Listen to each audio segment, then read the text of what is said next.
Olá pessoal, meu nome é Ítalo Pinto Rodrigues e hoje mais uma vez trazemos uma palestra da capacitação do Cube Design Virtual 2020. Trata-se da palestra Introdução à Computação de Bordo de Satélites. Quem vai apresentar é o Fabrício de Novaes Kucinskis, que tem mais de 15 anos de experiência no desenvolvimento de sistemas computacionais embarcados em satélites, atuando na área de software de bordo. Ele possui graduação em Engenharia da Computação pela Universidade de Mogi das Cruzes, mestrado em Computação Aplicada pelo Instituto Nacional de Pesquisas Espaciais, o INPE, e doutorado em Engenharia e Tecnologia Espaciais, também pelo INPE. Participou de processos de transferência de tecnologia em controle de atitude e órbita na empresa argentina Invap e em plataformas para satélites geoestacionários de telecomunicações na ítalo-francesa Thales Alenia Space. Atualmente é tecnologista sênior do INPE, alocado na Divisão de Eletrônica Espacial da Coordenação Geral de Engenharia e Tecnologia Espacial do INPE, a CGTE. Então eu passo a palavra para o Fabrício. Fabrício, muitíssimo obrigado e seja muito bem-vindo. Ítalo, obrigado pelo convite de fazer essa apresentação e parabéns pela iniciativa do Cube Design. É importante a gente trazer gente, a gente envolver o pessoal, ainda mais com o modelo que vocês colocam, de colocar desafios para serem resolvidos e estabelecer esse contato entre a gente, que geralmente está fechado nos nossos laboratórios, nas nossas salas de reuniões, com o público em geral, que a gente possa passar um pouquinho de conhecimento de cada área específica. Bom, eu tenho uma apresentação preparada aqui, sem mais delongas, eu vou começar a falar sobre a parte de computação de bordo de satélites. A agenda do que eu vou colocar da apresentação é essa daqui. Eu vou primeiro fazer um brevíssimo histórico do INPE em satélites, o que o Instituto Nacional de Pesquisas Espaciais já fez e está fazendo na área de satélites. Depois, explicar como que se estrutura um satélite, em termos de plataforma, carga útil, subsistemas. Falar sobre o subsistema de computação de bordo, que vocês vão ver que tem uma questão com relação ao nome desse subsistema. A gente costuma chamar de supervisão de bordo, mas ele tem um monte de outros nomes. Apresentar conceitos e mecanismos do que a gente chama de tolerância a falhas, que é muito importante para o satélite como um todo, mas tem uma especial importância para a computação de bordo. Falar, então, de computadores de bordo de satélites, mostrando alguns exemplos, o software embarcado nos satélites, quais são os cuidados que tem que ter o programador que vai desenvolver esse software, o que esse software tem de específico, tratar um pouquinho com exemplos que aconteceram de falhas que usualmente se atribuem a software, mas a questão é verificar se elas são, de fato, falhas do software ou falhas de processos, e fechar falando um pouquinho sobre tendências em computação embarcada. Então, esse é um geral do que a gente vai colocar. Primeiro, como eu falei, um brevíssimo histórico do INPE na área de desenvolvimento de satélites. É importante colocar que o INPE ele não faz apenas satélites, o INPE ele tem uma gama de serviços à sociedade gigantescas. Então, tudo que a gente fala aqui de desenvolvimento de satélites é uma parte importante, mas é uma parte da atuação do Instituto. Primeiramente, em 93, nós lançamos o nosso primeiro satélite, o Satélite de Coleta de Dados 1, SCD-1. Esse satélite foi depois sucedido por outros, o SCD-2 e 2A, lançados em 97 e 98, todos eles eram satélites de coleta de dados, inclusive, cabe dizer que o SCD-1 e o SCD-2, eles continuam operando em órbita até hoje, acredito que seja um recorde isso. Passamos a desenvolver, junto com os chineses, satélites de sensoramento remoto, ou seja, satélites que capturam diversos tipos de imagem, cada um deles tinha várias câmeras, numa primeira geração de satélites que nós chamamos de CIBERS, foi o CIBERS 1, o 2 e o 2B, 3 satélites lançados em 99, 2003 e 2007. É importante colocar que o que vocês estão vendo aí nas imagens são os satélites mais ou menos em escala um com relação ao outro. O SCD-1 é um satélite de 1 metro cúbico, o CIBERS vocês já veem que é um satélite de um porte bem maior.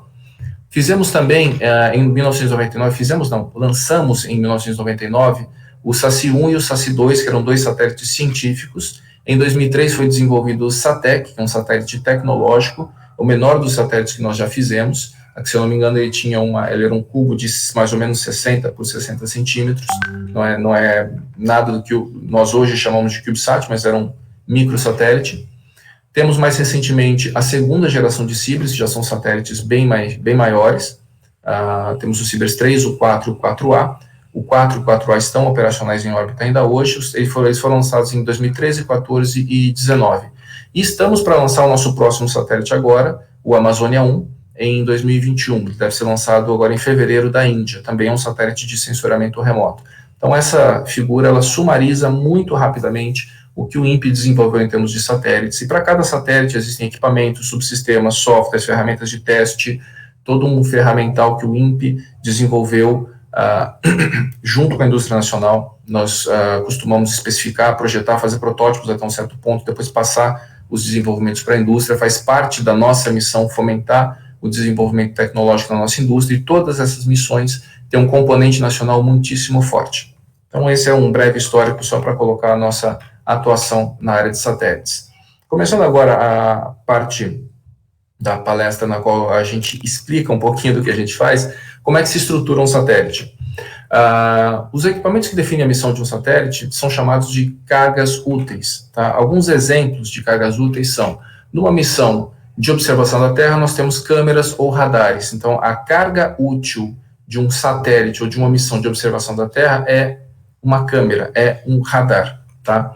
Então, transponders são as cargas úteis de missões de telecomunicações, experimentos são cargas úteis em missões científicas. Tá? Então, isso é o que a gente chama de cargas úteis. Todo o restante do satélite existe para dar suporte ao funcionamento e à operação dessas cargas úteis. Então, o que eu quero colocar numa missão de sensoriamento remoto em órbita é uma câmera.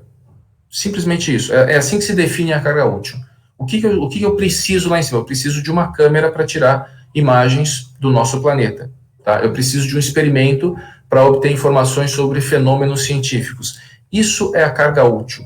Só que a câmera, o experimento, precisam de energia, precisam de um meio de transmitir os dados para solo, precisam ser comandados, precisam de uma estrutura que os proteja do ambiente espacial. Então, todo esse restante, tudo que está lá para permitir que a câmera funcione, que a carga útil funcione, é chamado de plataforma de serviço. Tá? A plataforma de serviço, ela usualmente é organizada em termos do que nós chamamos de subsistemas. Eu vou listar aqui os subsistemas do satélite, então é uma coisa muito interessante. Geralmente os nomes são autoexplicativos, salvo no caso de um deles, que é o que a gente vai tratar hoje. Tá, nós temos um subsistema. Esses são subsistemas típicos, tá? Existem variações no entendimento de subsistemas. Isso depende, às vezes, da empresa que está desenvolvendo, e depende do que é como nós chamamos de prime contractor, ou do instituto que está fazendo o satélite, mas esses são os que nós chamamos de clássicos, típicos. Então, nós temos o suprimento de energia, que provê alimentação elétrica aos equipamentos dos satélites. Ele inclui, por exemplo, painéis solares, baterias, sistemas de chaveamento de alimentação, distribuição, condicionamento elétrico. Temos a telecomunicação de serviço, que viabiliza a operação remota do satélite. Telecomunicação, já disse tudo. Eu vou operar remotamente o satélite, como se eu tivesse um controle remoto aqui na Terra, mandando o que nós chamamos de telecomandos e recebendo telemetrias. Nós temos esse é um pouquinho mais complicado de explicar, o controle de atitude e órbita, principalmente por causa do termo atitude. Atitude significa, grosso modo, apontamento. Então, é o controle de apontamento e órbita do satélite. Ele realiza o apontamento do satélite, geralmente em malha fechada, e a manutenção de sua órbita com comandos em malha aberta. Basicamente, nós subimos de tempos em tempos a órbita do satélite. Temos também um subsistema de propulsão, que ele fornece o empuxo para as manobras de correção e apontamento de órbita. Ele é composto ele é um grande sistema hidráulico, na verdade. Ele é composto por um tanque de hidrazina, geralmente. Temos satélites com outros tipos de propulsão, mas os que nós praticamos aqui são químicos, baseados em hidrazina, e os thrusters, os propulsores, que jogam aquele jatinho que a gente vê nos filmes de ficção científica. Esse é o subsistema de propulsão. Temos o controle térmico, que mantém os equipamentos em temperaturas adequadas para o seu funcionamento. É importante sempre lembrar que um satélite em órbita, ele está passando em órbita baixa da Terra, ele está passando, dando voltas no planeta, e assumindo que eu tenho o Sol por aqui, ele vai ficar, por exemplo, numa órbita de 750 quilômetros de altitude, ele vai ficar mais ou menos 70 minutos sob incidência direta solar e 30 minutos abaixo da sombra da Terra, ou seja, é muito quente no espaço e muito frio depois. São ciclos térmicos extremos que se alternam muito rapidamente. É assim, do quente para o frio ele vai estar viajando a 28 mil km por hora, ele vai muito rapidamente, e o subsistema de controle térmico mantém as temperaturas adequadas para o funcionamento dos equipamentos dentro do satélite. Tem uma série de medidas que garantem isso. Temos o subsistema de estrutura e mecanismos que provê toda a parte mecânica do satélite, provê o suporte mecânico, a proteção contra as vibrações durante o lançamento, blindagem contra a radiação. Isso inclui também mecanismos de abertura dos painéis solares, de rotação dos painéis, que eles em órbita, algumas missões, os painéis ficam girando, seguindo o Sol, apontamento de antenas e outros. E, finalmente, nós temos um chamado supervisão de bordo, que não é tão simples assim de explicar. É difícil de explicar o que um subsistema de supervisão de bordo faz em apenas uma frase, tá? Em termos funcionais ou operacionais, esse subsistema de supervisão de bordo, ele é o componente central do satélite. Ele gerencia todos os demais, ele supervisiona todos os demais subsistemas, à exceção, claro, da estrutura, que são mecânicos, são partes mecânicas. Ele também é conhecido por esse monte de nomes aí. Nós chamamos esse mesmo subsistema de supervisão de bordo de computação de bordo, e daí o título da apresentação, que é mais simples de você pensar como computação de bordo. Commanding and Data Handling, que seria comandar e manipular dados, manipulação da comando e manipulação de dados. Onboard Computer, ou seja, computador de bordo. Muitas vezes o subsistema é chamado simplesmente de computador de bordo, que está errado, porque um satélite hoje em dia é, na verdade, uma rede de computadores. Praticamente qualquer subsistema tem o seu próprio computador. Então, dizer que eu tenho apenas um computador de bordo está errado. E o que eu prefiro, né, que é o Onboard Data Handling Subsystem, OBDH, que seria o subsistema de manipulação de dados de bordo. Tá? Então, nessa apresentação, eu vou, dado essa miríade de termos, eu vou tentar utilizar o termo OBDH, Onboard Data Handling, mas quando eu falar isso, entendam como computação de bordo, por favor, tá bom? Ou supervisão de bordo, é a mesma coisa. É esse subsistema que processa os telecomandos, que vêm de solo para operar o satélite, e transmite as telemetrias que são enviadas com o estado, com a saúde do satélite, sendo lá no segmento espacial responsável pela operação do satélite. Ele é composto por eletrônica, software, lógica programável, interfaces de aquisição de dados, que podem ser analógicas, discretas ou outras, interfaces de atuação para comandos, interfaces que nós chamamos de inteligentes, com os respectivos protocolos de comunicação, e muita informação mesmo. Esse é o principal componente de um subsistema de supervisão de bordo, informação. Eu vou colocar um pouco mais sobre isso durante a apresentação. Para vocês terem um exemplo, aqui está no nosso próximo satélite Amazônia 1, no qual eu trabalho, essa aqui é uma arquitetura que inclui o computador de supervisão de bordo, ou Onboard Data Handling, que é essa caixa aqui. Para vocês terem uma ideia do papel central dele no satélite, tem esse esquema.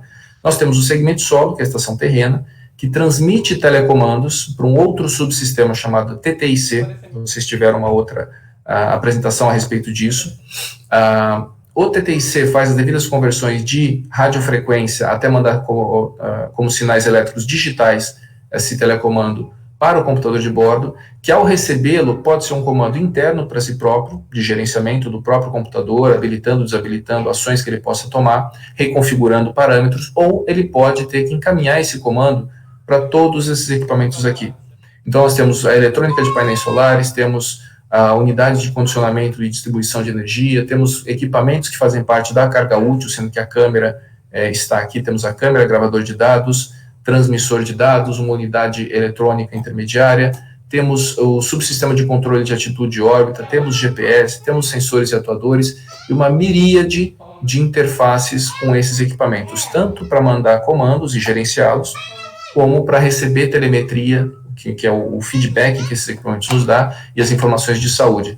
Essa comunicação, ela acontece independente se eu tenho telecomando ou não. O OBDH está o tempo todo se comunicando com esses equipamentos para verificar que está tudo bem, que está funcionando tudo corretamente, mandando comandos de testes, mandando comandos de verificação de saúde, comandos programados, ou seja, ele é o cérebro, vamos dizer assim, do satélite. Bom, em termos de funções, quais são as funções do subsistema de supervisão de bordo? Eu queria lembrar isso. Dois slides atrás eu coloquei para vocês que a gente consegue sumarizar em uma pequena frase a função de cada um dos subsistemas. O de supervisão de bordo poderia até colocar supervisiona o satélite, mas isso não diz nada. Então, aqui está a lista de funções que estão agregadas ao subsistema de supervisão de bordo. A primeira é a recepção, análise e execução de telecomandos que são recebidos de solo, como vocês viram na figura anterior. Outro, a atuação nos subsistemas do satélite. Pode ser uma reconfiguração, pode ser ligar, desligar uma funcionalidade desses outros subsistemas. A aquisição de dados desses subsistemas. A formatação e o envio desses dados em termos de telemetrias para solo, para que o pessoal em terra acompanhe o que está acontecendo com o satélite lá em cima. O monitoramento dos parâmetros do satélite, que nós chamamos de diagnose. O housekeeping, que seria a faxina, a melhor tradução. Faxina do satélite, que inclui limpeza de buffers, a geração de relatos de eventos do que aconteceu. Opa, aconteceu uma coisa estranha aqui, gera-se um relato, avisa o pessoal de solo, testes automáticos e uma série de outras medidas. O gerenciamento, a distribuição e a sincronização do relógio de bordo. Cada equipamento, cada subsistema tem o seu reloginho, tem o seu clock funcionando e eles precisam operar de maneira sincronizada. É bastante complexo fazer essa sincronização e é uma atribuição do subsistema de supervisão de bordo. Detecção, diagnóstico e recuperação de falhas também é uma outra função vital do subsistema de supervisão de bordo para implementar o que nós chamamos de tolerância a falhas. Eu vou falar mais a respeito disso nessa apresentação. O gerenciamento dos modos de operação do satélite. Então, um satélite, ele tem modos de operação distintos. Ele tem um modo de lançamento, ele tem um modo de rotina, ele tem um modo de emergência, ele tem um modo de manobra orbital, e cada modo é caracterizado por um conjunto de equipamentos ligados, desligados, em modos operacionais distintos, funcionando com parâmetros diferentes, e o gerenciamento desses modos, a detecção de quando que eu devo transicionar de um modo para outro, e a ação de fazer isso, também cabe ao subsistema de supervisão de bordo. A operação e gerenciamento das cargas úteis, claro, desculpem, afinal é por isso que a gente está com o satélite lá em cima. A gente tem que ligar uma câmera, desligar uma câmera, ligar um gravador de dados, desligar, ligar um transmissor de dados, desligar, tudo isso também faz parte da operação do subsistema de supervisão de bordo. E a execução da parte ativa do controle térmico. O que é a parte ativa? O controle térmico ele é implementado por mecanismos passivos, que incluem, por exemplo, o que a gente chama de MLI, que é aquele cobertor geralmente dourado ou cobreado que nós vemos em volta de todos os satélites. Temos diversas outras medidas, o próprio projeto da disposição dos equipamentos leva em conta análises térmicas, equipamentos e componentes dentro de cada equipamento, mas tem uma parte ativa, que é uma parte em que nós dispomos uma série de termistores por todo o corpo do satélite, e temos também heaters, aquecedores, que são basicamente resistores, que são ativados quando a gente detecta que uma determinada região está muito fria. Então, cabe ao computador de bordo monitorar as temperaturas de cada pedaço do satélite e dar respostas a baixas temperaturas, ligando ou eventualmente desligando os aquecedores. Essa é uma das medidas que nós utilizamos para manter a temperatura interna. Embora toda a instalação dos aquecedores, dos heaters, como a gente fala, e dos termistores, que são os leitores térmicos, os termômetros, por assim dizer, e toda a análise térmica e toda a definição do algoritmo de controle térmico, seja do subsistema de controle térmico, a implementação do software que gerencia isso fica dentro do computador de bordo, do subsistema de supervisão de bordo. Então, como eu coloquei, era esse o ponto que eu queria colocar. É difícil de você sumarizar numa única frase o que o subsistema de supervisão de bordo faz. Isso aqui pode-se dizer que estamos supervisionando, mas é muito vago, tá bom? Bom, falar um pouco de conceitos e mecanismos de tolerância a falhas, que é um conceito muito importante na hora de a gente falar de supervisão de bordo. Bom, coisas acontecem. Apesar da robustez do projeto e construção de satélites, os equipamentos dele, em algum momento, vão falhar. Isso é fato. Tenho satélites como o Sirius, como a Amazônia, por exemplo, que eles têm uma vida útil de 4 anos, tipicamente. Como eu coloquei, eles estão no ambiente espacial, sujeitos à radiação, sujeitos a variações térmicas muito grandes, tem uma série de efeitos do ambiente espacial que degradam, principalmente a eletrônica do satélite. Então, é fato de que os equipamentos de um satélite em algum momento vão falhar. Mais cedo, mais tarde, um equipamento antes de outro, mas eles vão. Tá? O projeto dos equipamentos do próprio satélite, então, devem prever essas situações, suportando essas falhas sem a perda de funcionalidade, ou seja, eles devem ser tolerantes à ocorrência de falhas. Não é porque deixa eu ver que exemplo eu coloco. Não é porque um equipamento qualquer falhou, uma linha de transmissão de potência falhou que eu devo perder o meu satélite inteiro. Não é porque o GPS deixou de funcionar, perder o satélite inteiro. Eu não posso projetar um satélite dessa maneira, senão ele não vai durar muito tempo. Então, nós projetamos o satélite já pensando na tolerância a falhas. Tá bom. Quando o meu GPS falhar? Quando? Isso é importante. Primeiro, nós projetamos o satélite como um todo e os equipamentos para que eles durem o máximo possível. Mas quando ele falhar, o que vai ser feito? Eu perco a missão? Não, não perco. Eu devo ter um segundo GPS, devo ter o que nós chamamos de uma redundância. Já vou falar mais sobre redundâncias. E eu devo ter condições de acionar essa redundância. Então, isso faz parte do projeto de tolerância a falhas. Falhou um GPS, eu desligo. Tem outras ações antes de se desligar, mas eu desligo o GPS, ligo o próximo. Ah, falharam os 2 GPS, isso é uma falha dupla. No nosso caso, vamos perder o satélite? Ainda não, mas ele passa a funcionar de uma maneira degradada, tá? Para implementar isso que eu coloquei, diferentes mecanismos de identificação e correção de falhas precisam ser implementados, automáticas, tá? Porque nem sempre a gente tem visibilidade geral do satélite. Uma missão como o Cibers, novamente, com a Amazônia, isso depende muito da quantidade, do tipo de quantidade de estações terrenas que você tem. Mas as missões do INPE tipicamente têm 10% de visibilidade no tempo em órbita. Ou seja, a cada 100 horas no espaço, eu tenho visibilidade direta com o meu satélite 10 horas mais ou menos. E o que acontece nas outras 90 horas? A gente precisa que o satélite consiga se virar sozinho, consiga sobreviver sozinho às falhas. Isso faz parte das ações autônomas do subsistema de computação de bordo, de supervisão de bordo. Tá? Cabe a esse subsistema monitorar ou seja, supervisionar os demais subsistemas e proceder com as devidas ações corretivas. Opa, o meu GPS não está mais respondendo, o que eu vou fazer?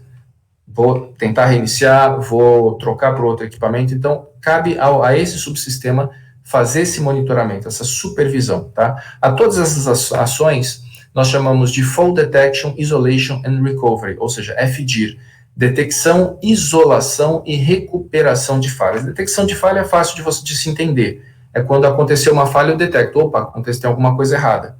Tá? Isolação, o que é? Você dizer onde é que está essa falha, o que nem sempre é muito fácil.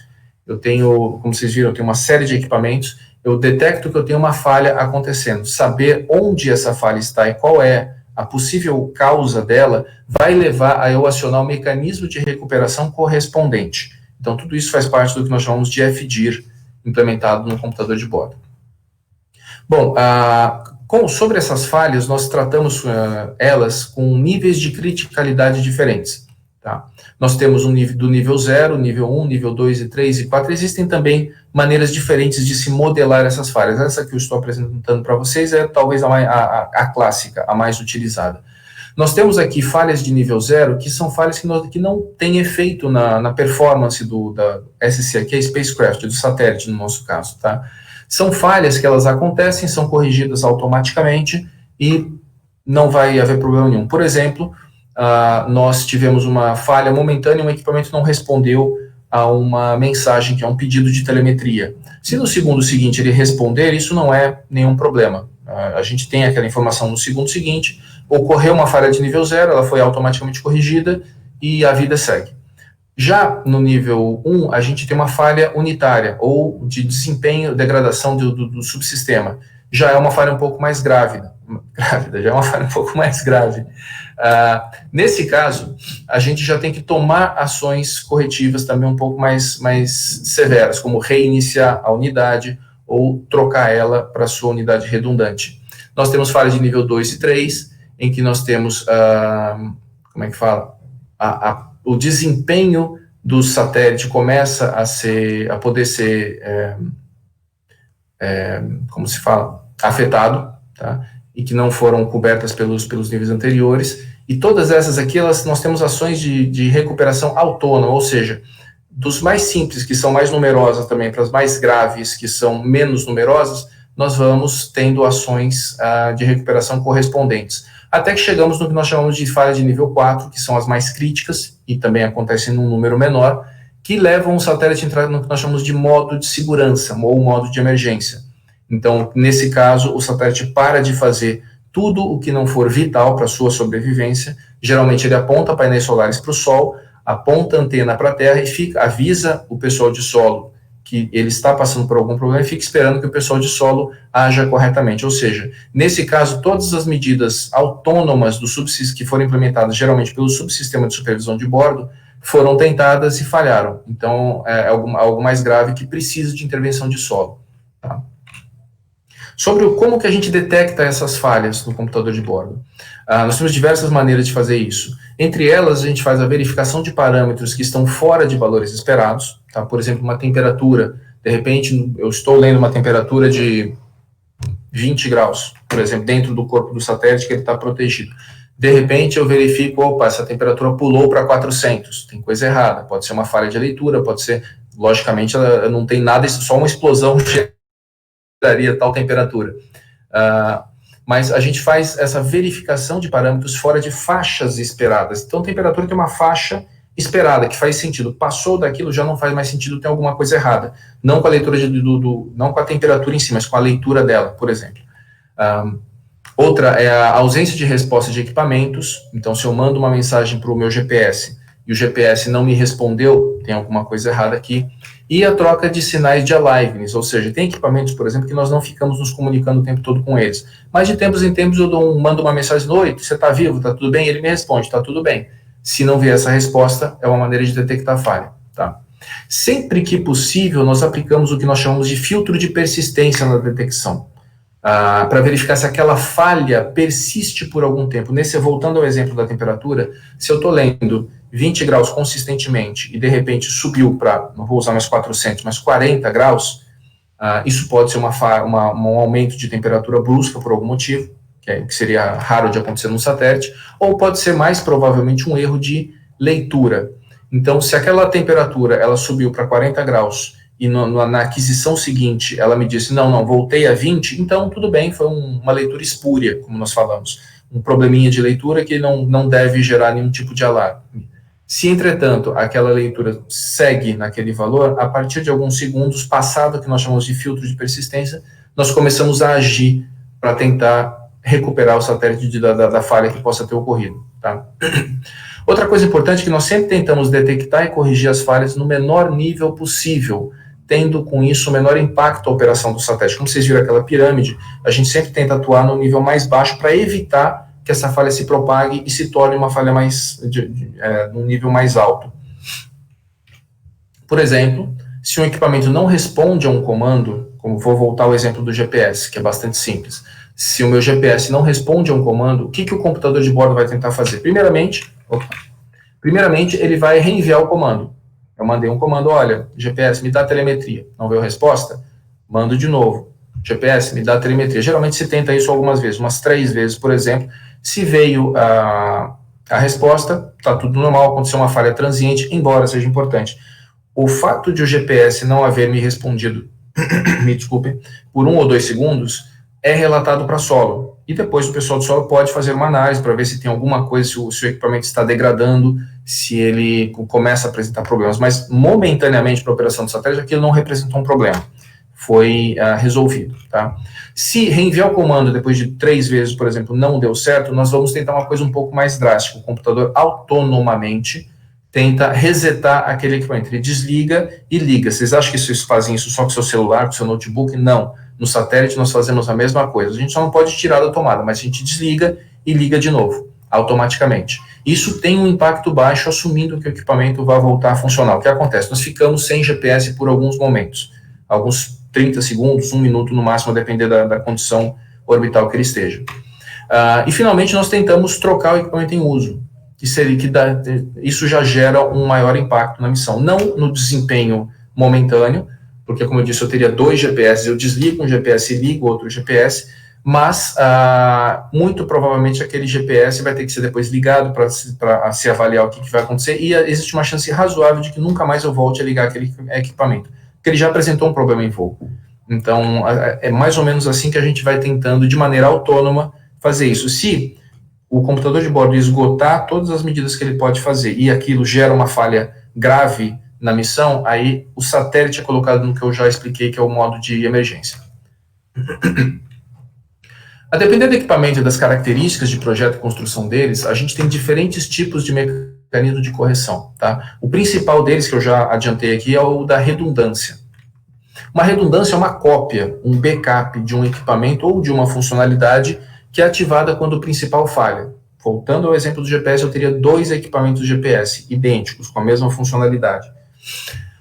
Essa redundância ela pode ser fria, ou seja, quando eu tenho um equipamento ligado, operacional, e o outro desligado, ou quente, quando eu tenho os 2 equipamentos ligados. Tá? Isso depende de definir se vai ser uma redundância quente ou fria, depende da funcionalidade do equipamento, depende da criticalidade, da criticidade do equipamento, do quanto aquele equipamento consome, uma série de fatores. Se eu preciso, por exemplo, que quando um equipamento falhe, eu tenho um outro que seja acionado imediatamente, eu preciso que ele esteja em redundância quente. Mas isso pode haver um impeditivo se os dois equipamentos, se esses equipamentos consomem muita energia, eu não posso deixar os 2 ligados o tempo todo. Então, são diversos fatores que entram na hora dessa conta. Geralmente, no satélite, praticamente tudo opera em redundância fria, ou seja, eu tenho tempo de desligar um equipamento e ligar o outro sem arriscar a missão. Tá?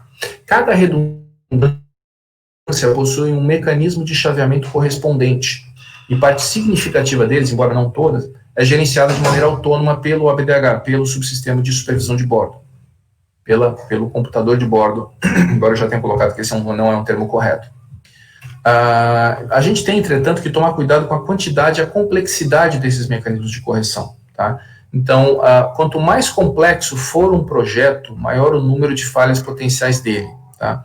Isso, como eu coloquei aqui, como eu destaquei na apresentação, é especialmente importante para CubeSats. Ou seja, nós temos uma tendência de, quando a gente pensa numa missão, isso eu coloco como dica para o pessoal do Cube Design. Quando nós vamos pensar uma missão, nós temos uma tendência natural de tentar fazer com que aquilo seja tolerante a tudo que é tipo de falha. Quando a gente começa a discutir falha, é um tema legal, a gente fala, e se falhar aquilo, e se falhar aquilo outro? E se quando falhar aquilo, acontecer aquilo outro? E se a Lua estiver na frente do Sol no momento em que... E a coisa vai se desenrolando. O caso é, na medida em que nós vamos projetando, concebendo mecanismos de tolerância a falhas, de redundância, a complexidade do nosso projeto vai aumentando. E o quão mais complexo o nosso projeto for, maior a quantidade de falhas possíveis. Então, é um trade-off que tem que ser feito de até onde a gente vai, a partir de quando que a complexidade da minha missão está tornando ela menos confiável. Ou seja, tem tanto mecanismo de tolerância à falha que aquilo se tornou tão complexo que no final das contas eu estou tendo um efeito inverso. Então, sempre se tem que tomar muito cuidado com até que nível que a gente pensa os mecanismos de correção. Para CubeSats, que tem uma massa bastante reduzida, isso é especialmente importante. A gente, então, tem que fazer uma análise, esse trade-off, uma análise de custo-benefício para cada mecanismo de correção proposto antes de implementá-lo. E tem umas regrinhas também que eu vou colocar aqui para vocês. Qualquer falha isolada em um equipamento ou subsistema é chamada de falha simples. Tá? O projeto dos equipamentos, dos subsistemas e do próprio satélite tem que ser tolerante de maneira autônoma à ocorrência de praticamente todas as falhas simples previstas. Por que eu digo praticamente? Porque, por exemplo, eu posso ter uma missão com uma câmera, uma falha simples, bateu uma pedrinha lá na lente e trincou. Não há o que se fazer a respeito disso. Mesmo que se a gente pensasse numa blindagem para a lente, em algum momento eu tenho que abrir aquela lente para tirar a imagem. Então, salvo ocorrências como essas, todas as outras têm que ter um mecanismo de tolerância a falhas autônomo implementado. Um exemplo de falha simples de tratamento praticamente impossível é o que se verificou lá na lente da câmera do Hubble, em que eles projetaram a lente, no final tinha uma pequena deformidade na lente, não é uma falha que aconteceu a bordo, mas foi em solo isso.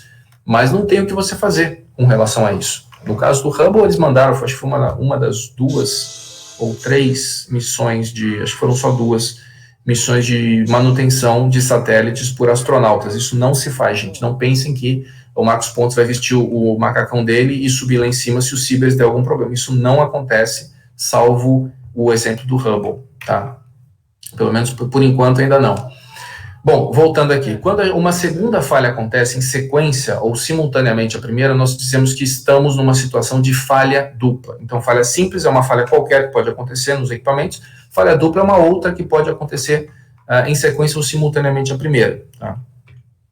Em geral, não existe obrigação de que o satélite tolere falhas duplas. Tá? Mas é comum, pelo menos, a gente analisar essas falhas. A gente tem que ser tolerante a todas as falhas simples. Geralmente somos tolerantes a muitas das falhas duplas, mas a gente precisa analisar qual vai ser a situação em que o satélite vai estar se eu tiver falhas como essas. O problema desse tipo de análise de falhas é que a gente cai numa explosão combinatorial. Considerando o número de equipamentos que o satélite tem, o número de interfaces que o satélite tem, se a gente começar a analisar todas as combinações possíveis de falhas, a gente não vai chegar em lugar nenhum. Então, a gente tem sempre que ser muito focado na hora de fazer esse tipo de análise de falhas para levar os mecanismos de tolerância. Falhas múltiplas não são tratadas a priori. A gente sempre, nas discussões, acaba caindo nesse tipo de discussão. Em reuniões, a gente cai nesse tipo de discussão. E, geralmente, alguém levanta a mão e fala, gente, isso que a gente já está discutindo é uma falha tripla. Vamos voltar a discutir a simples. Se essas falhas acontecerem em órbita, geralmente o satélite entra em modo de emergência e cabe ao pessoal de operação e de engenharia analisar os problemas e tentar resolvê-los com os meios disponíveis.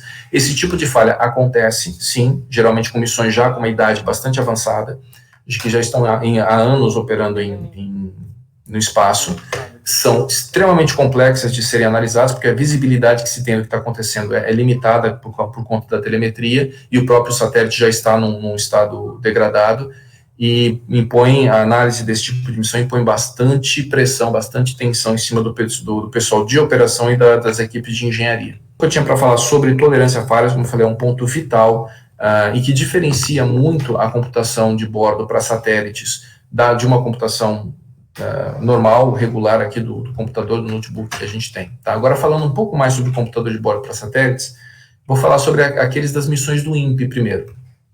Mostrando aqui alguns exemplos, tá? O primeiro computador de bordo que foi desenvolvido no INPE não foi nem, na verdade, para satélites, foi para um balão estratosférico, uma missão chamada Peroba, eu adoro esse nome, que foi lançado em 1982. Esse computador foi chamado de Astro B2.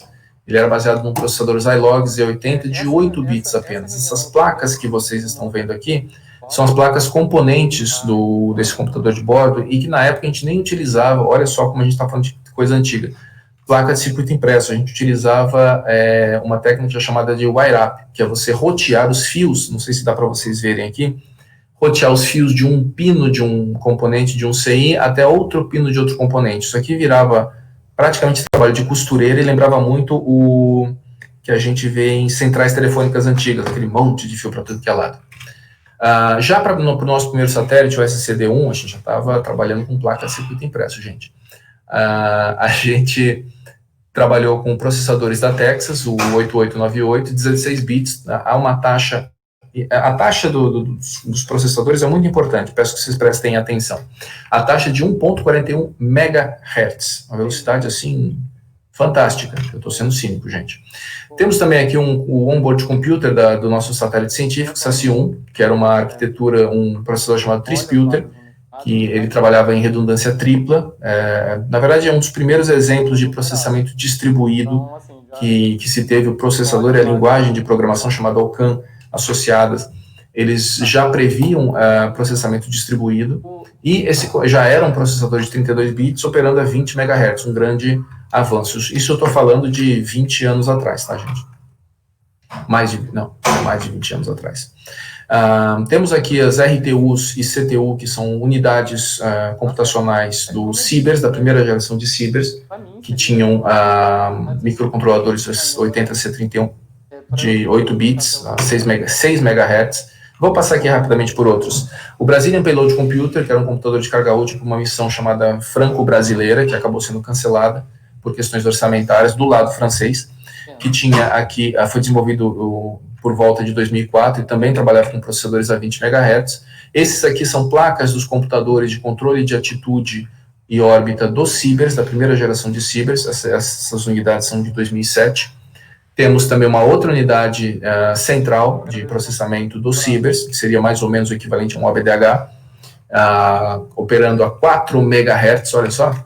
Temos na missão Amazônia dois computadores principais, um que é o de OBDH e o outro que é chamado ASI, que é de controle de atitude e órbita, operando a taxas similares aqui de 16 MB e de 20 MB.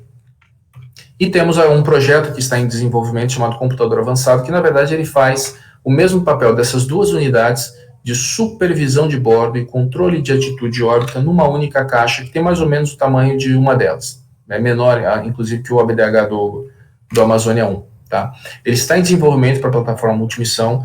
Temos os modelos de engenharia deles que fazem uso de um processador que foi projetado para uso espacial, chamado ERC-32, mas as versões futuras de qualificação de voo vão ter um upgrade de processador, sem mudar nada mais na arquitetura, trocando para um processador Leon, e finalmente vamos chegar à casa dos 100 MHz.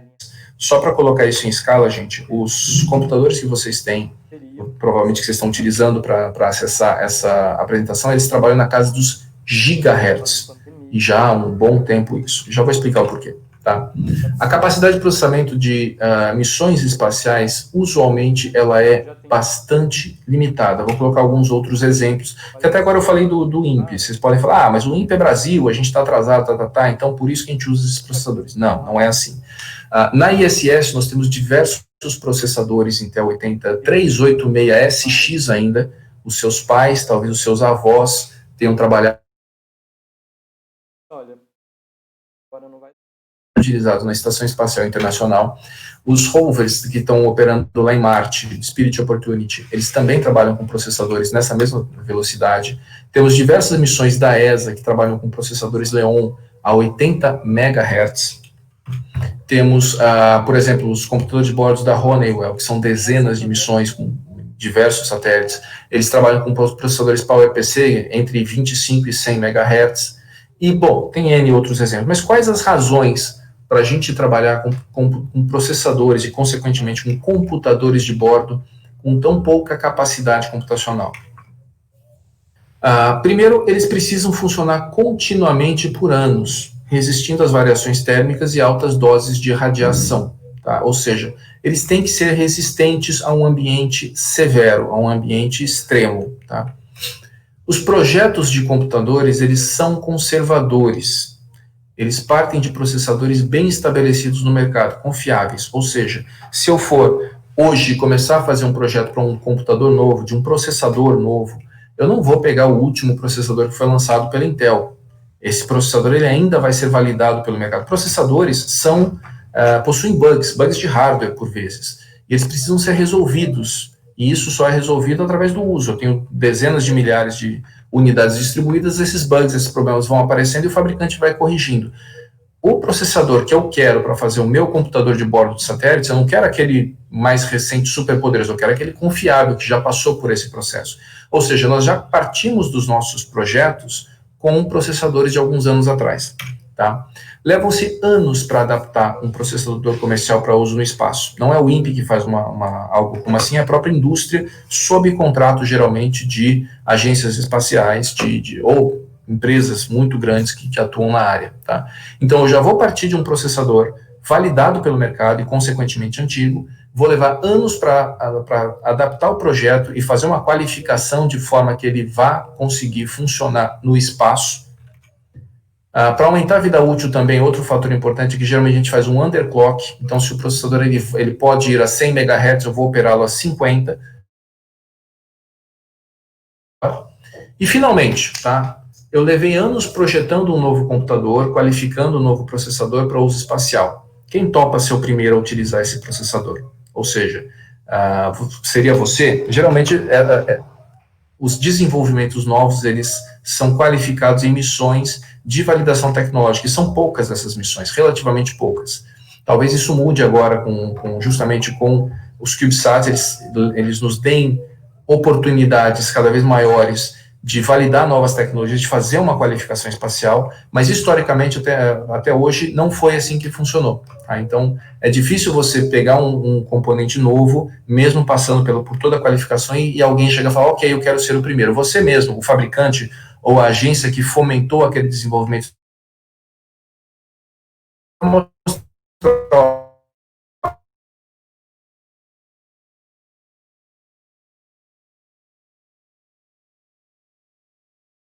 processadores de uso espacial estão uns 20 anos atrás do que você encontra no mercado, tá bom?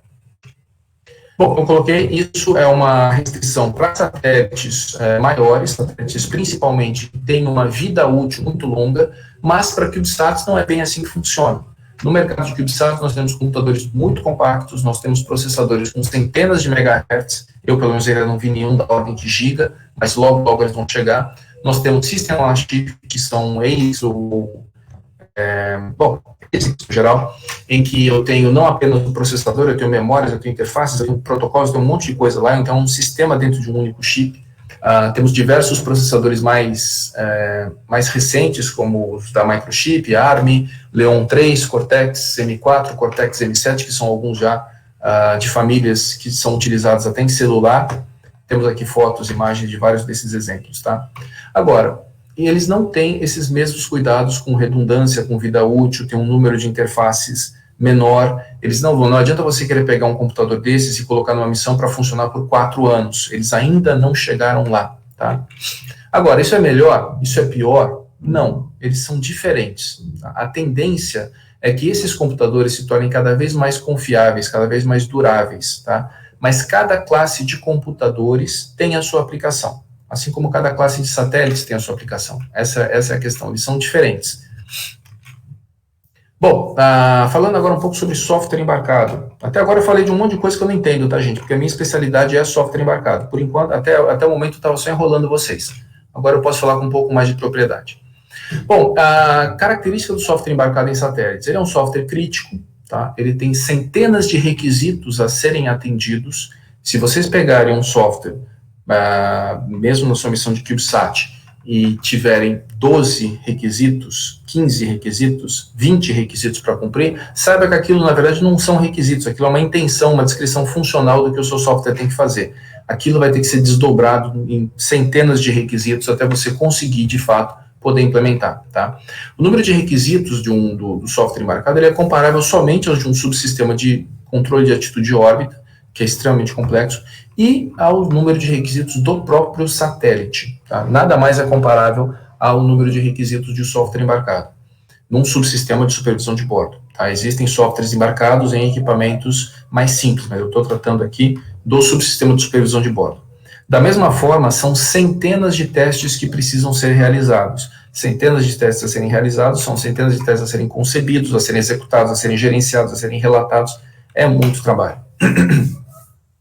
Esse software deve lidar com uma grande quantidade e variedade de equipamentos, tá? Interfaces, protocolos de comunicação completamente diferentes e em níveis diferentes. Nós temos alguns exemplos aqui, o MIL-STD 1553B, que é um barramento militar, muito utilizado na área espacial e na área aeronáutica.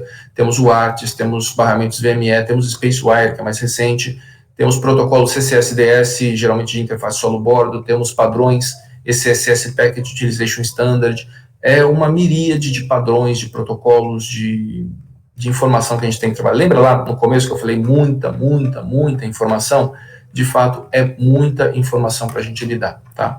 Isso demanda da equipe que trabalha com software embarcado um fortíssimo trabalho de engenharia de requisitos, tá? Então, se alguém tiver interesse em trabalhar com software embarcado em satélite, software crítico em geral, não se atenha apenas à parte de linguagem, modelagem.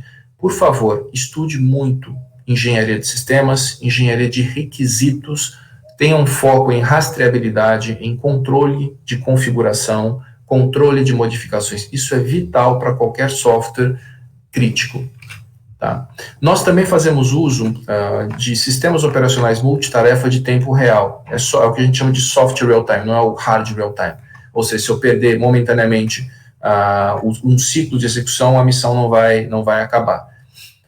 Geralmente, esse software ele tem de 30 a 50 processos concorrentes. Pensem nisso como 30 a 50 programas de computador executando ao mesmo tempo. Tá? Isso varia a depender da missão e do computador. O Amazônia 1, por exemplo, ele tem por volta de 30 processos, isso no computador de supervisão de bordo.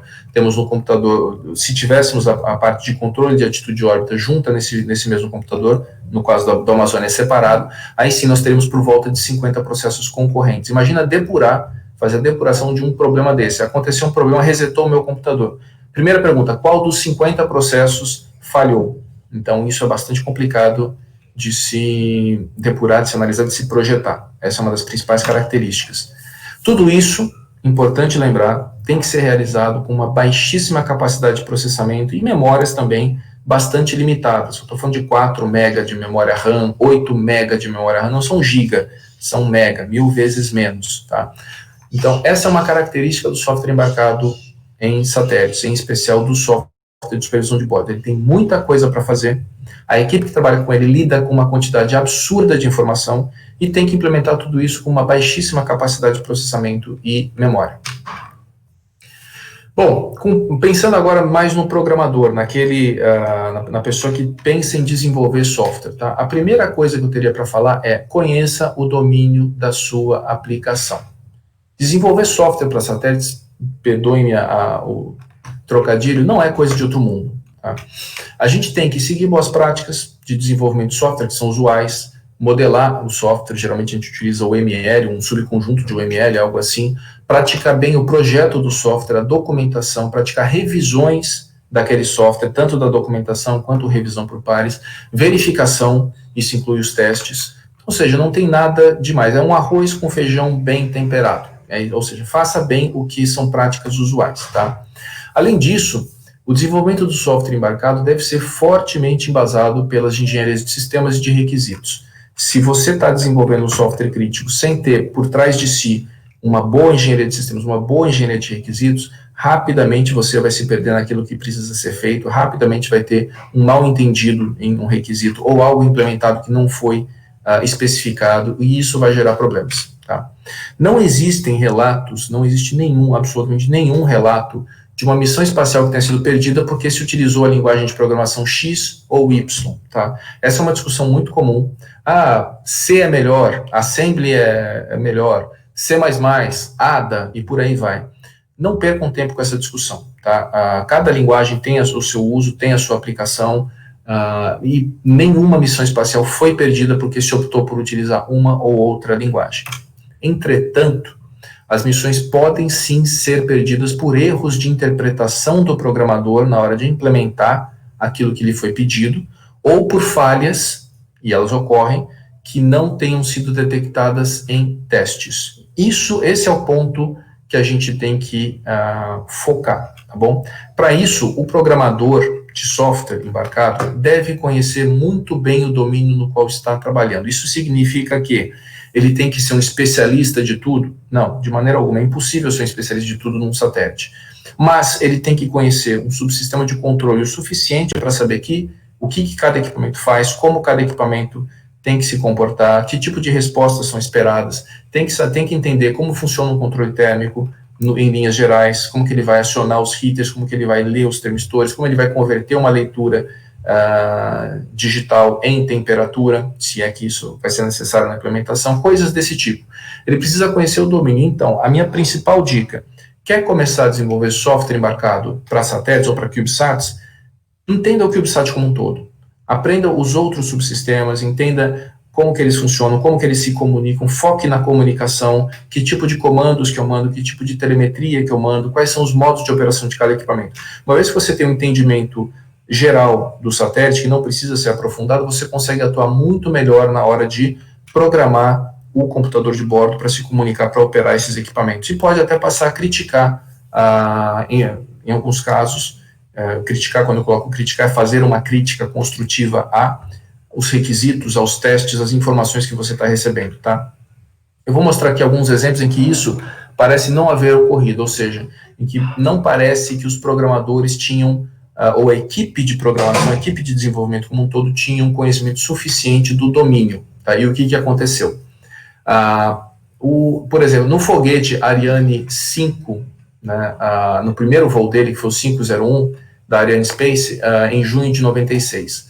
Isso aqui é um foguete, tá, que foi lançado lá da Guiana Francesa. Essa foto que vocês estão vendo é a foto eu tenho quase certeza que é a foto do foguete, e o que vocês estão vendo em cima aqui são as instruções em linguagem ADA que levaram à falha. O primeiro lançamento do foguete Ariane 5, o lançador desviou da rota, se partiu e explodiu. Ele estava levando 4 satélites, então foram perdidos não apenas o lançador, como os 4 satélites. Essa foi a falha, tá? O que aconteceu? Uma análise posterior indicou que uma função do software que foi reutilizada da versão anterior do lançador que era o Ariane 4, que era bem menor, não previa os níveis de vibração maiores da nova geração. Tá? Ou seja, eles pegaram uma rotina de software e reutilizaram de um lançador menor para um lançador maior e não se previu os níveis de vibração maiores que eram gerados por um foguete maior. Isso levou a um estouro de variável, um overflow, que causou a perda do controle de ascensão de subida e levou ao desvio de rota. Tá? Então, esse é o primeiro exemplo aqui de que não foi uma... Bom, depois eu vou entrar nessa discussão, mas não é uma falha de programação, mas falhou-se em verificar que aquela função de um foguete menor não poderia ser usada como estava num foguete maior. Cabe isso ao programador do software tomar essa decisão? Não, não cabe a ele. Tá? Outro exemplo aqui, nós temos o Mars Polar Lander da NASA em janeiro de 99. As próximas missões, elas todas foram fruto de um esforço da NASA chamado Faster, Better, Cheaper, mais rápido, melhor e mais barato, que gerou uma série de falhas, algumas delas são colocadas aqui. A falha foi que durante o processo de entrada na atmosfera marciana, a sonda já estava em Marte, já tinha chegado lá, a cerca de 40 metros de altitude, quando ele estava descendo, os propulsores, aqueles retrofoguetes que a gente vê segurando a sonda para baixar, eles foram desligados e a sonda despencou no chão. O que aconteceu? O software estava programado para desligar os propulsores quando ele sentisse, entre aspas, que a sonda tocou o solo. Como é que ele sentia? Ele sentia ao detectar uma determinada vibração, que se assumia que aquilo era o toque no solo. Entretanto, não se levou em consideração que a abertura dessas pernas que vocês veem aqui, da sonda, geraria um solavanco no corpo da sonda. E quando ele estava descendo, ao se abrir, que era uma outra etapa prevista, ao se abrir as pernas para começar para pousar em pé, esse solavanco foi interpretado pelo software como sendo o fim da descida. Ele sentiu aquela tremida que ele devia sentir e falou, opa, cheguei em solo, desliga o propulsor. Ele assumiu que era o fim da descida. De certa maneira, foi o fim da descida. Acabou lá a 40 metros de altitude, acabou a missão. Ele despencou, perdeu-se a missão. De novo, a pergunta que fica é, essa é uma falha de software? Respondo em breve. Outra missão, 99 foi um ano horrível para a NASA e para Marte, tá? O Mars Climate Orbiter, em setembro de 99. Quando a sonda chegou em Marte, ela realizou a manobra de inserção orbital, que é quando você está saindo do ambiente espacial e entrando na órbita de um planeta, numa altitude muito mais baixa do que deveria, sendo destruída pela fricção com a atmosfera. Ela deveria estar mais alto, mas ela foi tentar fazer a inserção orbital muito baixo, onde já tinha atmosfera suficiente para que, com a velocidade da sonda, o atrito com a atmosfera destruísse essa sonda. Tá? O que aconteceu? Diferentes equipes foram responsáveis por diferentes módulos do software. Tá? Um desses módulos, esse caso é muito, muito interessante, eu ia falar divertido, mas é maldade com quem desenvolveu. Um desses módulos calculava em libras, que é o sistema imperial, a força que os propulsores deveriam exercer, e passava informação para um outro módulo de software que operava em newtons por metro cúbico, que é o sistema internacional. Mal comparando, é como se eu estivesse passando uma velocidade em milhas e alguém estivesse esperando receber ela em quilômetros. Então, ou seja, foi um erro de conversão de unidades que matou uma área. Tá? E aí, só queria lembrar para os estudantes que fazem parte aí do Cube Design aquela frase, mas professor, eu só errei a unidade, mas professor, eu só errei o sinal. Tá? Não errem, gente. Se esforcem e não façam essas coisas. Bom, o importante é, esses foram erros de software, tá? Não foram erros de software, foram erros de processo. Embora muitas vezes atribuídas ao software, não são falhas de programação. O programador ele fez aquilo que ele foi solicitado a fazer. Ele fez, o programa, o software, fez exatamente aquilo para o qual ele estava programado. Não cabia a um programador saber, por exemplo, os níveis de vibração de um foguete. Não cabia a um programador saber, ou a um desenvolvedor de software, eu falo programador, mas isso se estende a toda a equipe de desenvolvimento. Não cabia à equipe de desenvolvimento saber que o nível de vibração de uma sonda durante o pouso poderia ser mal interpretado. Não faz parte dele. Os requisitos vieram dessa maneira, tá bom? Nesses casos, o erro teve no processo de desenvolvimento, e não apenas do software, mas sistêmico como um todo. Ou não se especificou corretamente, ou não se testou nas condições adequadas para verificar que aquela falha estava lá, tá?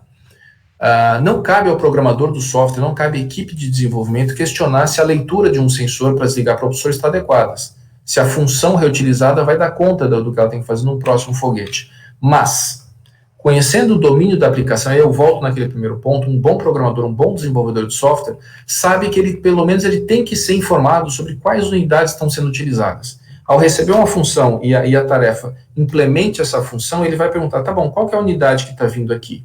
Eu estou trabalhando em newtons por metro cúbico, vocês estão utilizando aqui libras? Não, é newton por metro cúbico. Ele sabe quais sensores podem indicar um falso positivo. Ele sabe, enfim, identificar casos críticos, pelo menos para perguntar, gente, esse requisito foi revisado? Isso vai ser testado em condições equivalentes às reais? Tá? Notem que eu não estou falando em momento algum sobre as qualidades do programador, sobre linguagem de programação, sobre técnicas de modelagem, sobre se eu vou utilizar Scrum, se eu vou utilizar qualquer outra técnica, qualquer outro método de desenvolvimento. Eu estou focando na questão, assumindo já que a questão de desenvolvimento de software seja normal, como a gente pratica no mercado, de que o programador, o desenvolvedor voltado a sistemas espaciais precisa conhecer o domínio da aplicação, tá? Sempre lá no INPE, sempre que a gente recebe pessoal novo nas nossas equipes, a gente tem um tempo explicando para eles, colocando eles em contatos com os diferentes especialistas, para que eles, antes de começar a programar, entendam o que eles vão fazer. A regra é essa, entendam aquilo que vocês estão fazendo, tá bom? Isso não quer dizer que erros de software não aconteçam, eles acontecem sim. Um outro exemplo que eu vou colocar é esse. Em 97, em julho de 97, a sonda Mars Pathfinder, que foi o primeiro jeepzinho bem sucedido que pousou em Marte em 97, tá? Entretanto, passaram a ser observados resets periódicos do computador de bordo, que colocavam a missão em risco. Então ele estava operando e pumba, resetava. Estava operando um pouco mais, pumba, resetava. Depois de longas sessões de depuração e análise em solo, foi descoberto um problema de inversão de prioridades entre as tarefas do software de bordo. Lembra aquelas 50 tarefas que eu falei? Imagino que uma sonda dessa deveria ter bem mais do que isso, tá? Então, um problema difícil de se detectar com diversas tarefas, levava à inversão de prioridades e ao reset, tá? Uma vez detectado isso, o envio de um patch, pelo que eu sei, foi relativamente simples, uma reconfiguração do escalonamento do sistema operacional resolveu o problema, tá? O fato relevante aqui é que essa falha já havia ocorrido algumas vezes nos testes em solo, mas não foi devidamente esclarecida nas ocasiões. O que se encontra aí na literatura é que o pessoal atribuiu a outras causas, sem fazer uma análise devida, atribuiu a outras causas os resets, isso não é importante porque aconteceu tal situação, isso não é importante porque aconteceu aquela outra situação. E não esclareceram devidamente. Isso é uma crítica que se faz? De certa forma, sim, porque tem o fato consumado, mas a gente há que levar em conta que todas as equipes trabalham sob uma pressão enorme de cronograma, de custos, de temos que lançar missão tal data, então escolhas como, olha, eu vou focar nisso ou naquilo, acabam acontecendo, bom? Mas os erros de software podem sim acontecer, principalmente se não forem observados aqueles cuidados que eu coloquei nos slides anteriores. Bom, eu queria deixar umas palavrinhas finais aqui, antes de encerrar, falando sobre tendências de computação aplicada e algumas coisinhas mais. Tendências que são constantes em computação embarcada e, na verdade, na área de satélites como um todo, são a redução de massa, do volume do consumo elétrico dos equipamentos. Isso é constante. A adoção de processadores com núcleos múltiplos, os famosos multicore, também são uma tendência. Ainda existem poucas opções para uso espacial, existem pouquíssimas missões que fazem, de fato, uso, até o momento, de multicore. Isso eu estou falando não de CubeSats, eu estou um pouco por fora da área de CubeSats, mas missões, vamos chamá-las de clássicas, são poucos os casos, tá? E System on a Chip também, o SOC que eu expliquei, que é um ASIC com tudo lá dentro. Outra tendência é a agregação de funções de outros subsistemas. Então, o subsistema de supervisão de bordo, de computação de bordo, ele vem agregando funções de controle de atitude, funções de station keeping, ou seja, de manter uma posição orbital. Isso geralmente é para satélites de telecomunicações em órbitas geoestacionárias. Station keeping em malha fechada, ou seja, ele tem um slot, geralmente de 100 km cúbicos, se eu não me engano, e ele tem que se manter de maneira autônoma lá, apontando para a Terra. Isso também vem sendo absorvido pela supervisão de bordo, ou pelo subsistema de computação de bordo, o gerenciamento de carga de baterias, processamento de dados a bordo, ou seja, está cada vez mais difícil a gente delimitar as funções de um computador de bordo em termos de subsistemas. Ele vem agregando funcionalidades de diversos subsistemas, como já acontece, por exemplo, com o controle térmico que eu coloquei no começo dessa apresentação. O aumento da autonomia operacional, tá, também é uma tendência. Planejamento embarcado, ou seja, que a gente deixe de mandar para o satélite um conjunto de telecomandos detalhadinhos, dizendo liga a câmera, desliga a câmera, agora liga o gravador de dados, agora liga o transmissor de dados, reconfigura parâmetro tal. A gente deixa de mandar isso e passa objetivos. Eu quero uma imagem da Estação Antártica Comandante Ferraz, por exemplo. E lá o satélite se vira e faz o planejamento dele. Isso é uma tendência também. A identificação dos objetivos da missão em órbita, que é você, o próprio satélite detectar o seu objetivo e responder a ele. Quando eu coloco objetivo, por exemplo, numa missão científica, a gente detectar uma explosão de raios gama. Então, o próprio satélite identificar que aconteceu uma explosão de raios gama, rapidamente apontar os seus sensores para lá e obter isso. E tudo isso é feito com técnicas de inteligência artificial. Temos também falar um pouco do histórico e previsão de lançamento de CubeSats, também falando em tendências, tá? Essas aplicações, elas vão continuar crescendo, tá? Como vocês veem aqui, esse é um gráfico bastante conhecido, já diria que, acho que até um pouco antigo, acho que é de 2019, 2018, se eu não me engano, em que nós temos aqui o número de lançamentos de CubeSats, e que isso só vai crescendo, tá? Isso só vai crescer mesmo, porque essa não é nem mais uma tendência, uma realidade que vem com força, tá? O importante as aplicações em CubeSats vão continuar crescendo, a durabilidade dessas missões vai aumentar, tá? Mas a gente sempre tem que ver que existem limitações físicas com relação ao que essas missões podem cumprir. Não vai dar para a gente pegar todas as missões existentes e colocar dentro de CubeSats. Satélites grandes, satélites pequenos vão coexistir em diferentes nichos que ainda vão ser melhor estabelecidos. A área de CubeSats está aumentando o que hoje se pode colocar como nicho, e vai aumentar até um certo limite. E aí depois a gente vai ter bem estabelecido qual é o nicho, que eu acredito que vai ser bem grande, de CubeSats. Tá? Como eu disse, existem aplicações distintas para cada tipo de equipamento. A gente tem, fazendo uma analogia, nós temos aplicações para motocicletas, para carros de passeio, para caminhões, para ônibus, e assim como teremos para CubeSats, para microsatélites, para satélites de tamanho normal, para estações espaciais. Então, os nichos vão ser melhor estabelecidos ainda. Tá? E para fechar aqui um último slide, como eu sei que nós temos pouquíssimas referências na área de computação para satélites, e eu deixo aqui algumas para vocês. Tá? Quem desenvolve computadores e software embarcado não costuma ter muito tempo ou interesse em publicar a respeito. Geralmente não é acadêmico, são aquele pessoal, aquele engenheiro que está lá fechado no laboratório. São poucas as referências que a gente encontra que valem a pena se estudar. Eu deixo aqui duas e um workshop para vocês colocarem, tá? Temos um livro chamado Real Time Embedded Systems, depois aí vocês dão um print na tela para procurar, tá? Que é de um chinês chamado Xiaokong Fan, muito bom esse livro. Temos, mais especificamente para a área de satélites, um livro do Wyckoff, que é Onboard Computers, Onboard Software and Satellite Operations. Esse é muito bom também. Essas são as duas principais referências que eu deixaria para o pessoal do Cube Design. De novo, não são específicos para Cube Design, mas tudo que vocês aprenderem aí vão ser utilizados em CubeSats, em satélites de maior porte, em sistemas embarcados como um todo. Tá? Outra coisa que vale a pena dar uma consultada sempre é um workshop que é utilizado, que é realizado anualmente, o Flight Software Workshop. Vocês têm esse link aqui, vocês têm acesso, não são artigos, são apresentações, são PowerPoints, vamos dizer assim, mostrando o que se está desenvolvendo em software de voo, mais especificamente na área espacial, tá bom? Bom, gente, era isso que eu tinha para colocar para vocês, agradeço de novo a atenção, mais uma vez eu dou os parabéns pela organização do Cube Design, na figura aqui do Ítalo, e boa sorte para vocês aí nos desafios. Abraço. Fabrício, a apresentação foi ótima. Obrigado, Ítalo. Muito didática, eu acho que o pessoal realmente vai aprender bastante. Se você me permite, eu queria fazer duas perguntinhas. E aí Pergunte. Eu vou deixar essas perguntas também disponibilizadas lá para o pessoal, para eles terem acesso. Eu achei interessante a parte que você falou justamente para o pessoal conhecer bastante o domínio para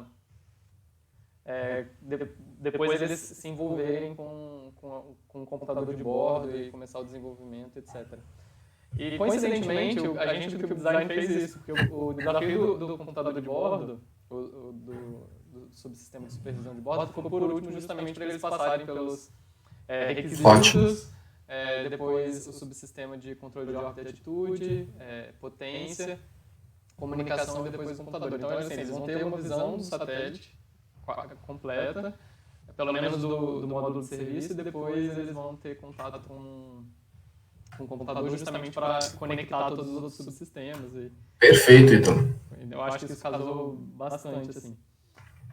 A pergunta que eu gostaria de fazer é em relação às fases, né, do ciclo de desenvolvimento. A gente tem aí pelo menos 7 fases, e sobretudo na fase de análise de missão, ou a fase 0, enfim, quando o pessoal está pensando nas soluções para atender uma necessidade, quais seriam as atividades do grupo de computação nessa fase? Assim? Que tipo de simulação, que tipo de análise são feitas?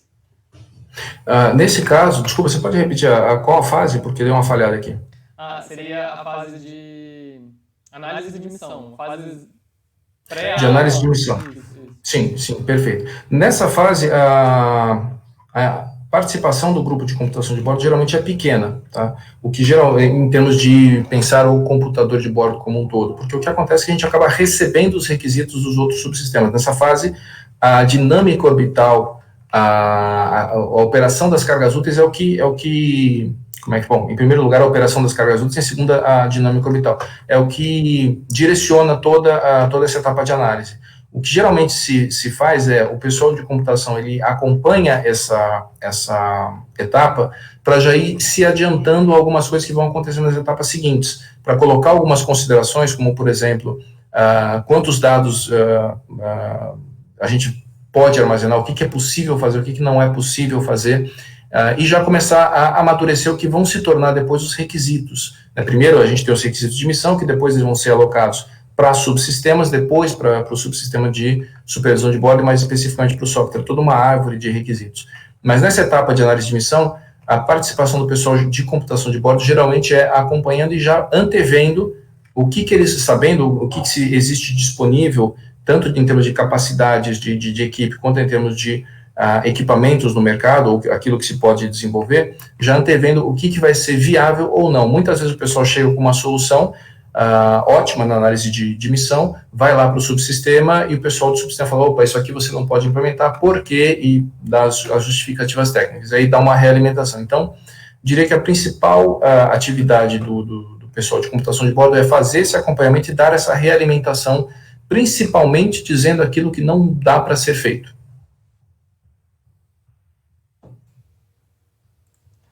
Perfeito. No Cube Design também, você disse ali agora aqui no final que é difícil a gente achar muita publicação relacionada com esse subsistema, e a gente sentiu essa dificuldade mesmo, porque na hora que a gente foi propor o desafio, a gente queria assim, não se afastar tanto do que realmente é feito na área espacial. Embora os desafios eles sejam menos complexos realmente do que normalmente é feito, a gente queria que tivesse algum nível de fidelidade. O que a gente propôs é justamente isso. O pessoal, eles analisam um pouco sobre quantidade de memória, por exemplo, numa passagem, quanto que dá para baixar de dados para você criar ali deixar para as próximas órbitas mais espaço para ser armazenado imagens, porque a nossa missão aqui é sensoriamento remoto. Então, a gente não está muito defasado da realidade. Porque justamente... Não, de maneira alguma. E deixa eu só colocar, eu sei que não foi o que você disse, mas para não permitir que o pessoal entenda isso de maneira incorreta, você colocou que o desafio é simplificado, né? Mas isso é uma característica do Cube Design, que faz parte do processo de formação que vocês estão fomentando. Mas uma coisa que é importante não se confundir quando nós falamos de CubeSats, não é porque o satélite é pequeno que ele não vai ser complexo, tá? Então, não existe uma relação direta entre o tamanho do satélite, principalmente no que diz respeito ao software embarcado, tá? entre o tamanho do satélite e a complexidade do que você está colocando ali. Muitas vezes a miniaturização torna as soluções mais complexas. Então, eu sei que não foi o que você colocou, né, o desafio do Cube Design ele é um desafio um pouco mais simplificado para que o pessoal vá aprendendo e pegando o jeito da coisa, mas que tenham bem claro que CubeSats são satélites como quaisquer outros. Isso é bem importante ter essa visão. Muito bom você ter colocado isso, Fabrício, porque é bem isso, assim, né? Os CubeSats, eles realmente não são brinquedos, eles são satélites, apesar do tamanho bem complexos. E aí a gente diz sempre no início de todos os nossos regulamentos, olha, esse daqui é um desafio dentro de uma competição, então para a sua missão você precisa analisar todos os detalhes. Então, isso daqui tem um pouco de realidade, mas na vida real a coisa se estenderia bem mais assim. E a gente vê nessas missões mais recentes da Planet e um pouco aí do que o Elon Musk vem fazendo com satélites um pouco maiores, que são satélites bem complexos mesmo, e estão indo para a Lua, para Marte, vão filmar aí asteroides, então se engana quem acha que são satélites menos complexos. Eles só são pequenos. Sim, verdade. Tem essa complexidade bem grande. E justamente por isso também a gente vê que para os CubeSats a quantidade de trabalhos relacionados com verificação tem aumentado. Porque o pessoal, eles não querem lançar por lançado, querem lançar e realmente ter um sistema que opere em órbita e seja bom assim, para gerar informações. A principal coisa que se busca é aumentar a durabilidade das missões, né? Ou seja, mesmo num satélite pequeno, mesmo com pouca proteção mecânica, inclusive comparativamente, eu estou colocando, para radiação, por exemplo, ou você não tem tanto espaço para um controle térmico muito acurado, você encontrar meios de você estender a vida útil dessas missões. Uma vez que a gente consiga missões com uma boa durabilidade, aí a coisa vai explodir. Aquilo que eu chamei de nicho vai crescer bastante mesmo, ficando só restrito às questões de limitações físicas de tamanho mesmo. Não posso ter, por exemplo, uma câmera com tal característica porque o ponto focal precisa estar a 2 metros de distância. Esse tipo de coisa não vai ser possível fazer, mas outras aplicações vão ter muitas. Perfeito, aí com o Cube Design a gente pretende aí fazer essa introdução ao pessoal a essas tecnologias aí maravilhosas e que estão aí bem alinhadas com o futuro das missões espaciais e tudo mais. Fabrício, então queria agradecer enormemente sua presença aqui fazendo essa palestra, disponibilizando seu tempo, que a gente sabe que é bem corrido para todo mundo, então muitíssimo obrigado. Deixa o agradecimento em nome da comissão organizadora e é isso, muitíssimo obrigado. Disponha, gente. Obrigado, viu? Abraço para todo mundo.